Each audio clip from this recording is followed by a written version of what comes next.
Hello everyone, it is Saturday, January 29th, and what have I been up to? Well, I'm still making some grannies rectangles, and I'm going to show you this one because I'm giving it away today.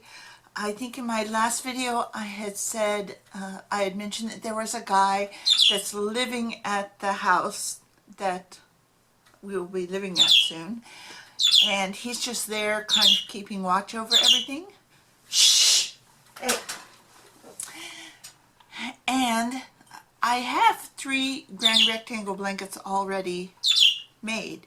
But I just thought, well, maybe I'll make him a special one. So that's what I did.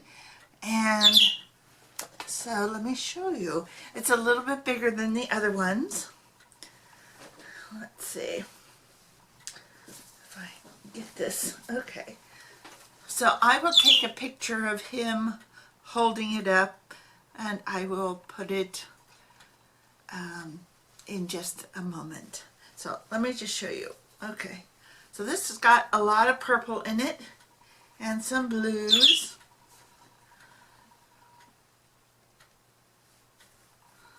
So like I said, I'll put a picture of it right here.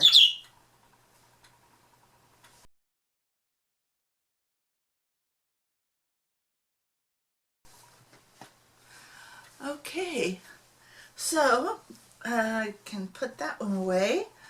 Then I have so many scraps, or I should say I had so many scraps.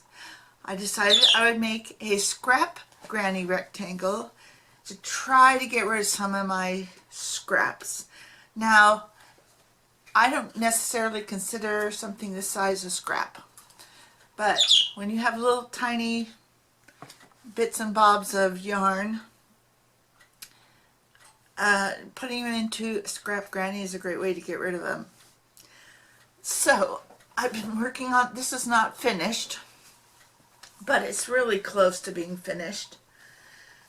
And sometimes the colors make it around and sometimes they don't, and it just is what it is. So this one I'm keeping because I'm going to give it to the cats for the new place. And anyways, this has got every color in it, but I tried to make it so that colors didn't clash with each other. So, well, let's just take a look at it. Okay, here we go.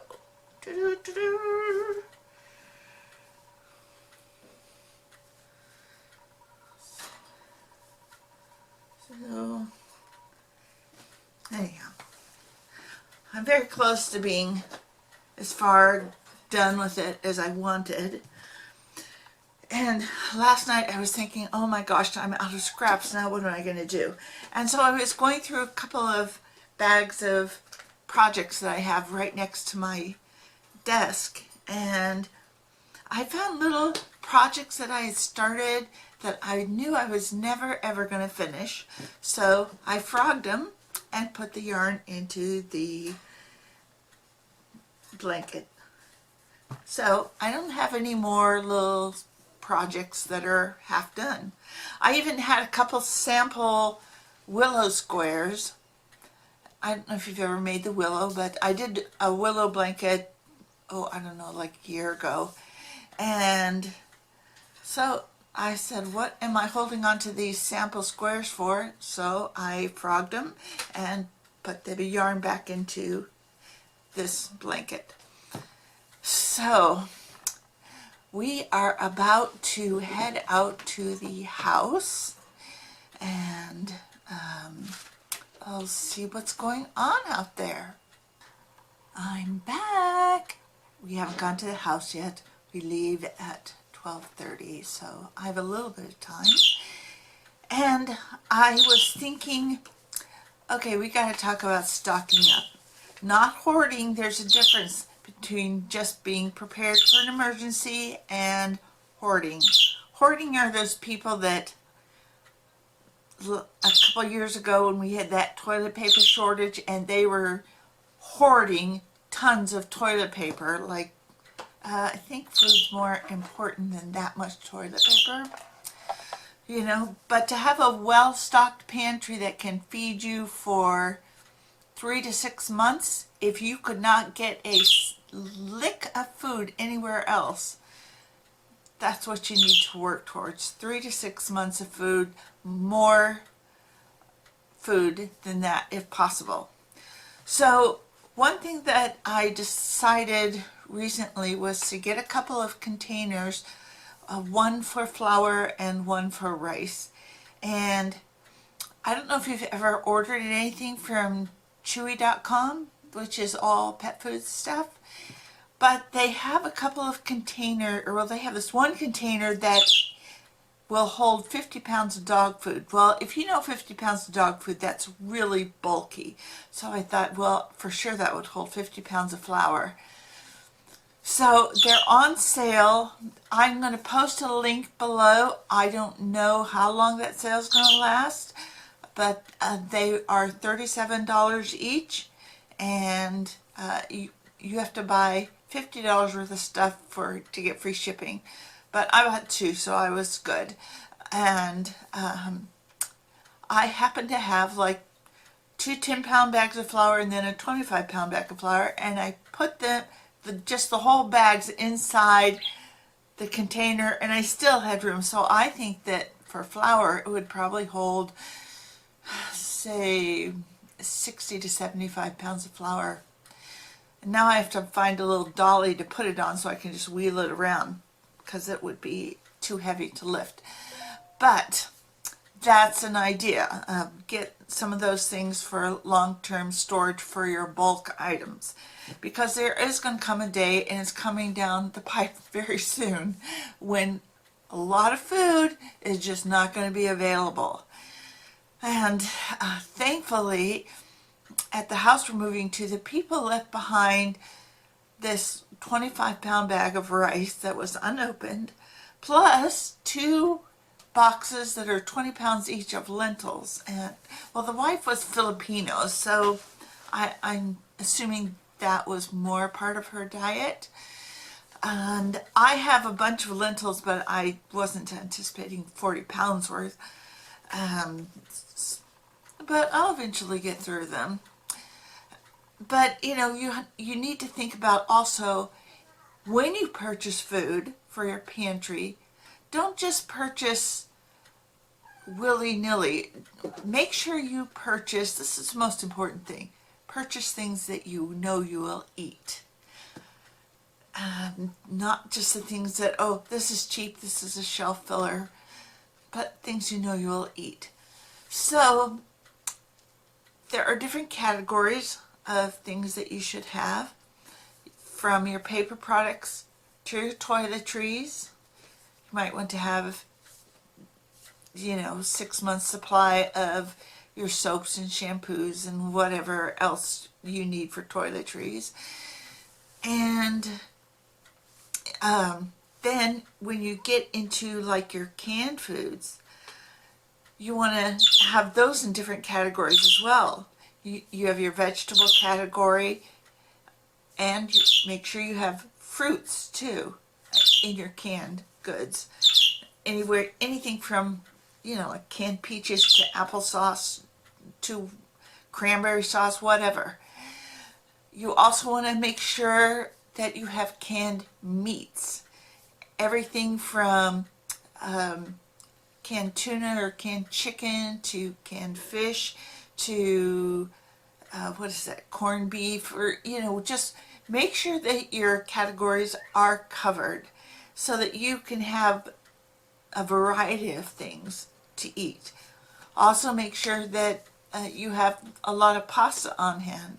Pasta is a good filler. I'm not a huge pasta person, but I have quite a bit of pasta. And even your dessert mixes, your cake mixes, or whatever. Sometimes I'll buy a brownie mix, and I don't bake it in the oven, but I'll make the batter, and then I portion it out into a little ramekin, just put it in the microwave, and just have like a little personal brownie. So you can do that, assuming you can get eggs, which may be in short supply in the not too distant future. Also, I want to say that if you are not aware of the channel called The Alaska Prepper, this guy is really good about talking about the stuff that he preps, and also he'll tell you what's going on in the news as far as food shortages and just kind of keep you up to date. So I'll put his channel below. I'm not affiliated with him or anything. He just seems like a really great guy. Also, another Alaska one called the Alaska Granny, and she is really good at prepping information. So please, please, please get prepped. The food is getting scarcer and scarcer. My groceries is still somewhat full, but the shelves aren't full. Everything is like pushed to the front, and so you don't really realize quite how sparse they are, but I hear about meat shortages, and I think more is coming. Now we have another round of bird flu that may be starting up, and so that means that lots of herds and flocks of fowl are going to get culled for bird flu. So that's going to create a shortage, and there's going to be just lots of shortages. Now, I would not recommend that you stock your freezer. And the reason why I say that is because in an emergency situation like a long power outage because of a weather condition, all that stuff's going to spoil. So I don't recommend that you just pack your freezer with stuff. You know, keep certain things on hand in your freezer, of course, but if you lose power for a long time, you're out of luck with that. Of course, if you live in the northern states where it's freezing, you can put some of that stuff outside. At Thanksgiving, my mom used to always, after she would, we'd have the turkey and stuff, she'd put the leftovers in the garage because it was just so cold. And it was fine, just sitting in the garage. But you might not live in that kind of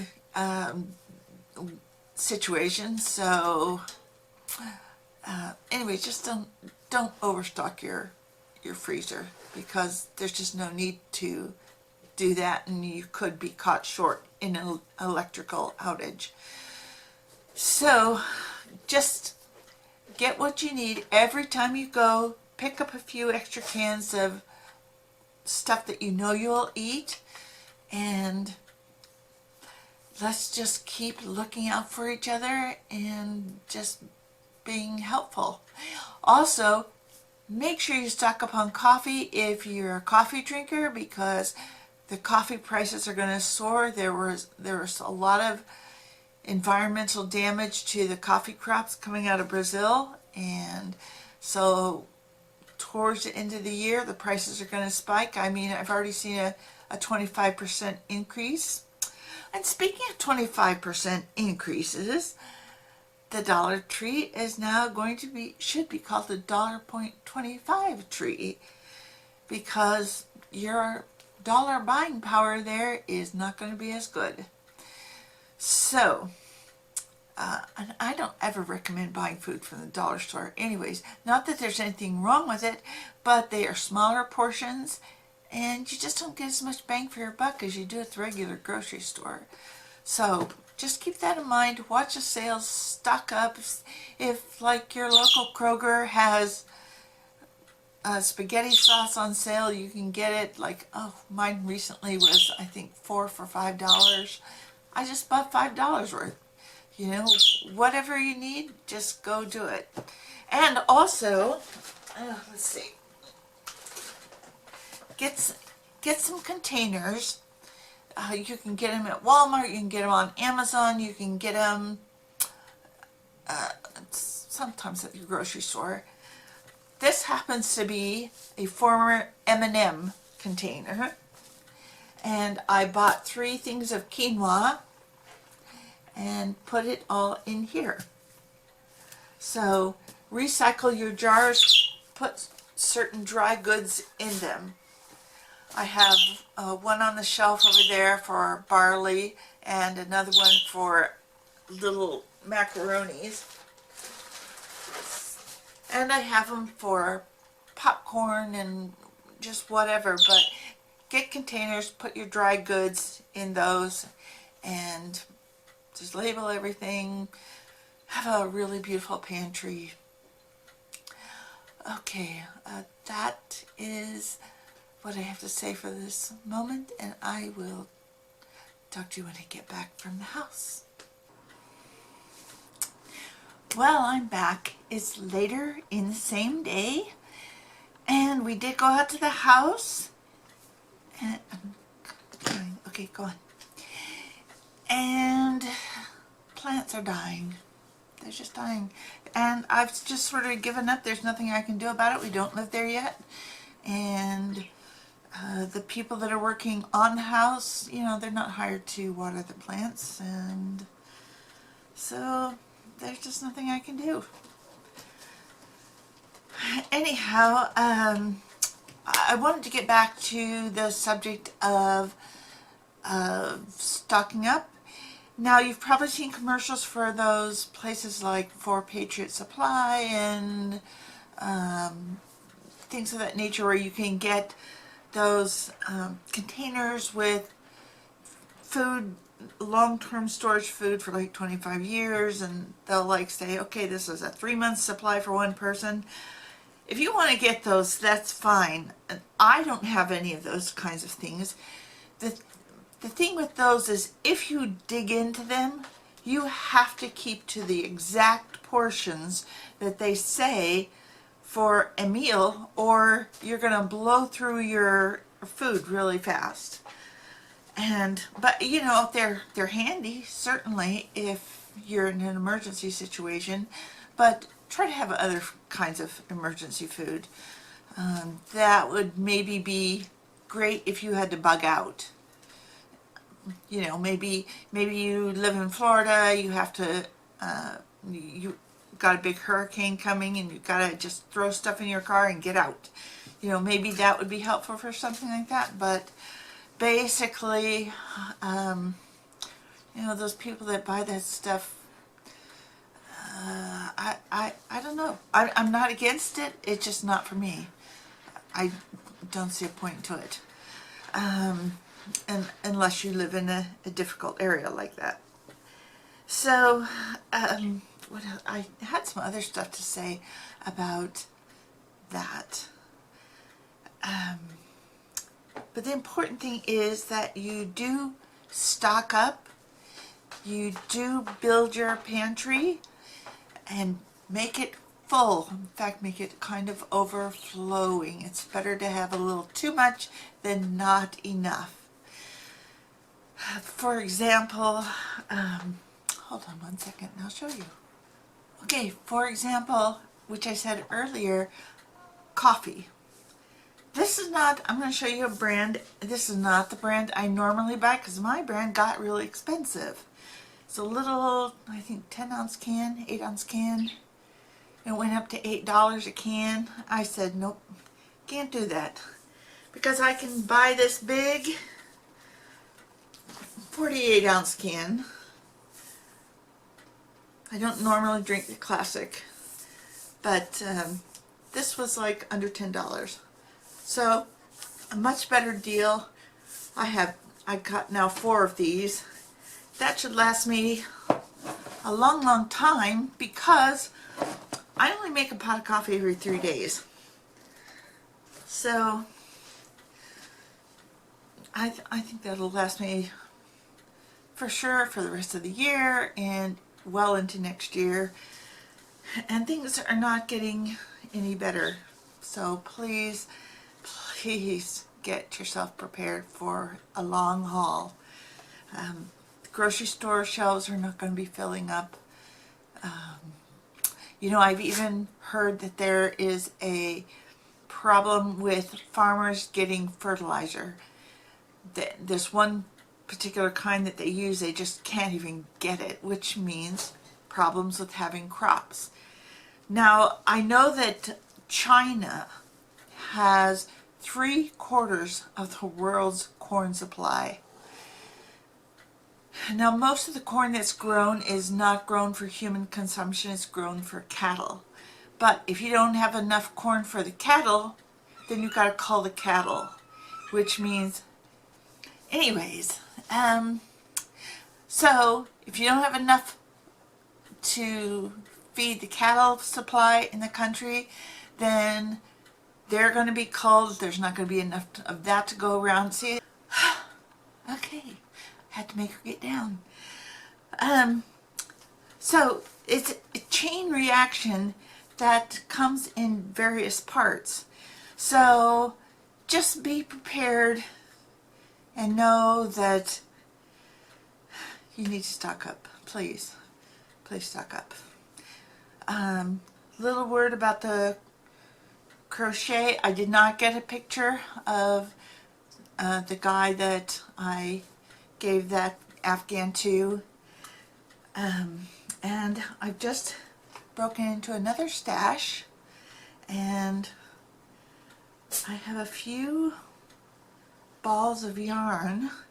I have a couple that are actually rolled up, which is not the way I do it anymore because I have a yarn winder. So these have been in there for a long time, and I think it's time to use them. So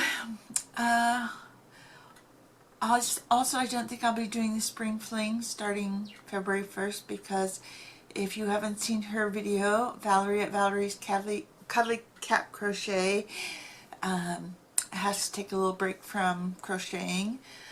So whenever she's ready to start, I'll start, if she still wants to do it. If she doesn't, that's fine too. So anyways, I will let you all go, and we will talk to you soon. Bye-bye.